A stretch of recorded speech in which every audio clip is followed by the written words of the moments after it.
guys, so welcome back to the channel. If you're new here, my name is James Love and I'm super excited to have you all amazing people back on this channel. So today we'll be checking out this video titled The Dark Side of Moving to Poland. You see, I have been seeing a lot of beautiful videos about Poland, how Poland is safe, how the low cost of living, and it has been an amazing one. Being a foreigner, I find it's very, all of that very beautiful. So today, seeing this video titled The Dark Side of Moving to Poland, I really want to see the other side of Poland, okay? To at least make the comparison to see um the bigger side of it, okay? So let's quickly dive in. Have you ever scrolled through those dreamy Instagram photos of colorful old towns, charming European streets, and plates of pierogi that make you want to book a one-way ticket? Poland might seem like a hidden gem in Europe, an affordable country with historical cities, rich culture, and growing opportunities. But hold on just a second. Before you quit your job and make the leap, there's a side of life in Poland that most travel influencers never talk about. Today on Immigrant Paths, we're exploring the dark side of moving to Poland. Not to scare you off, but to prepare you for what life is really Poland like is once the honeymoon really phase beautiful. wears off. Let's start with the most obvious challenge, the language.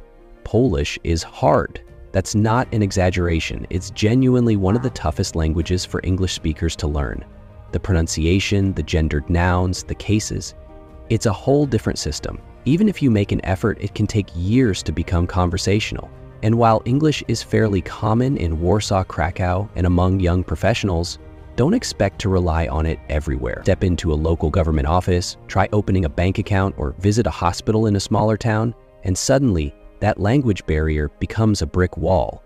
Without Polish, simple tasks. Wow, in this aspect, I feel like in organizations like bank, a big organization, I feel like communication shouldn't be a barrier. Language shouldn't be a barrier because now technology has advanced so well that there's now what's it called? Language translator machine. I'm going to try to attach the picture to this video, okay? I feel like that shouldn't be a problem. The only problem is probably when you're talking to your neighbor, when you're talking to your friends, and when you're trying to talk to your friends and all of that. That's my opinion though. Let's get back. Turn into stressful ordeals.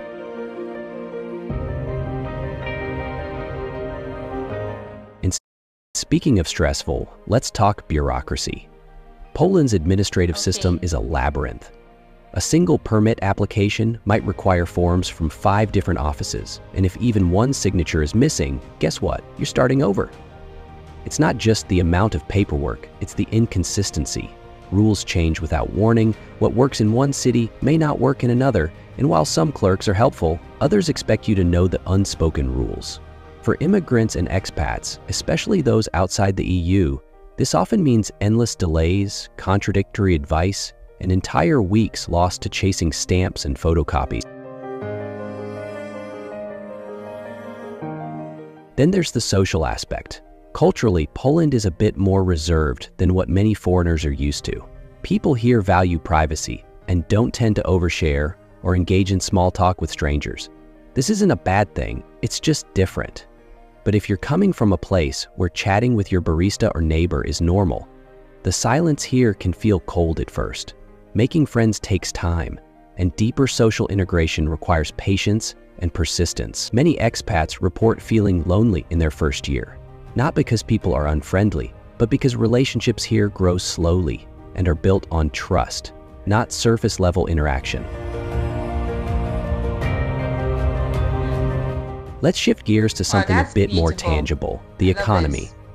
Yes, Poland is cheaper than Western Europe, and for digital nomads or remote workers earning in dollars or euros, this is a huge plus. But for those earning local salaries, it's a different story. Wages are still significantly lower than in countries like Germany, France, or the UK, especially outside the tech sector. So while rent and food may seem affordable on paper, the reality is that many locals and foreign workers alike struggle to save money, particularly in cities where housing costs are rising fast. And yes, the housing market deserves its own warning. While Poland used to be a renter's paradise, demand has skyrocketed in recent years.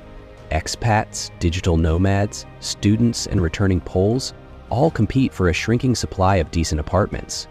If you're lucky, you'll find something clean, fairly priced, and with a flexible landlord. But for many, the hunt involves misleading ads, questionable landlords, and a lack of legal protection. Some landlords outright refuse to rent to foreigners. Others demand huge deposits or enforce harsh rules. And if your lease is only in Polish, misunderstandings can cost you dearly. Literally. Now, let's talk healthcare. Public healthcare in Poland is technically free or low cost for residents, but in practice, it's underfunded, overburdened, and often frustrating to use. Wait times for specialists can stretch into months. You might be referred to clinics that only work limited hours or don't answer the phone. For anything urgent or more serious, many urgent and locals alike turn to private clinics, which are faster but come with out-of-pocket costs. If you're moving here long-term, you'll want to invest in good private insurance. Without it, navigating the system can feel like an uphill battle, especially if you don't speak the language. Beyond these daily challenges, there are larger cultural and political shifts worth noting. Over the last decade, Poland has seen a rise in nationalism and conservative rhetoric, driven in part by its political climate. This doesn't affect every expat directly, but it does shape public sentiment, especially in smaller towns and rural areas. Foreigners of color or those who are visibly different may encounter microaggressions, staring, or exclusion. It's usually subtle.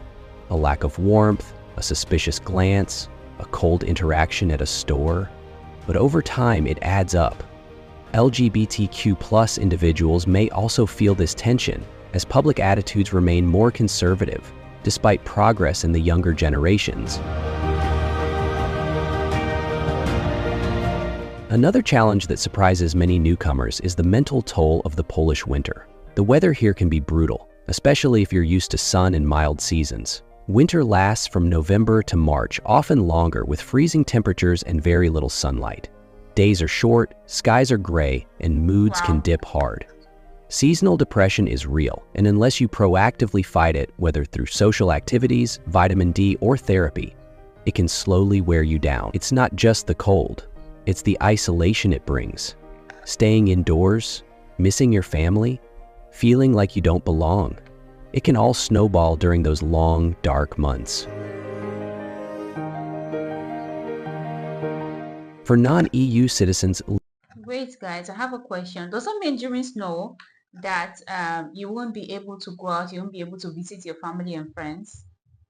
Is that what this video is trying to say? Please let me know on the comments, okay? Legal residency is another ongoing source of stress. Poland's immigration system is complex, and getting a visa or residency permit often requires a job contract, a local sponsor, or proof of income and housing.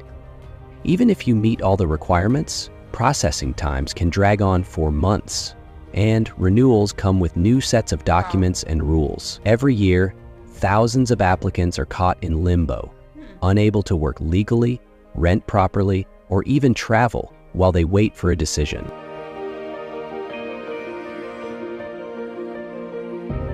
And while physical safety in Poland is generally excellent, violent crime is rare and cities are safe to walk even at night. Social safety is another matter. It's not uncommon for foreigners, especially those with darker skin, to report being treated differently in shops, public transport, or by landlords. It's rarely overt racism, but it's there. In the assumptions, the stares, the random ID checks, it's something many expats don't mention until they've lived here long enough to recognize the pattern. So with all that said, why do people still move to Poland? Because it's not all bad. In fact, many people fall in love with the country despite these hurdles. The cities are vibrant and full of history. The people, once you break the ice, are loyal and deeply kind. The food is hearty and comforting. And for many, the opportunity to live in Europe, explore new cultures, and enjoy a relatively low cost of living makes the trade-offs worth it. But it's important to enter with open eyes. Poland isn't a fantasy. It's not just cheap beer, colorful architecture, and Instagram-friendly cafes. It's a real country with real systems, real politics, and real struggles. If you're prepared mentally, financially, emotionally, you can absolutely build a fulfilling life here. But if you arrive expecting ease and constant comfort, the dark side will hit you hard and fast.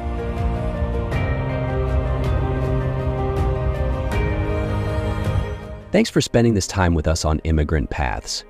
If this video helped you understand the full picture of life in Poland, the good, the bad, and everything in between, consider giving it a like and subscribing. We're here to share honest insights from real people living real lives abroad. Your journey deserves more than hype. Wow, It that was an deserves the amazing truth. one. Like, See I you find next this video time, really, really wherever your path nice. may lead. At least when you want to move to a country, when you want to move abroad, you have to see the good side of it, the other side of it, the bad side of it, and you compare and see if it's the one that will favor you, which is bigger, the one that will favor you big, then decide if you're going to move or stay back or probably move to another country. This is a very beautiful one, of course, every country has their own dark side. Yeah, every country has their own dark side, just that some countries are better than the other. They have their own challenges and all of that, but with time you blend, you will you will catch up. And I feel like this is not too bad. To move to Poland, for me, this is not really so bad, because yeah, it is worth it. You see the advantages of moving to Poland. If you compare it, it is really, really worth it. I'm going to be honest right now. So guys, I hope this video is helpful. I hope you find it interesting. I hope you have learned the dark side of Poland, of moving to Poland. Please make sure you like, comment, and subscribe to the channel so you don't miss out on amazing videos like this. Travel guide, okay? Music, comedy, and everything. Alright guys, I'll see you all on my next one. Bye for now. I love Poles, okay? I'm super proud of you all. And someday I'm going to visit Poland. Alright? I'll see you all on my next one. Bye for now.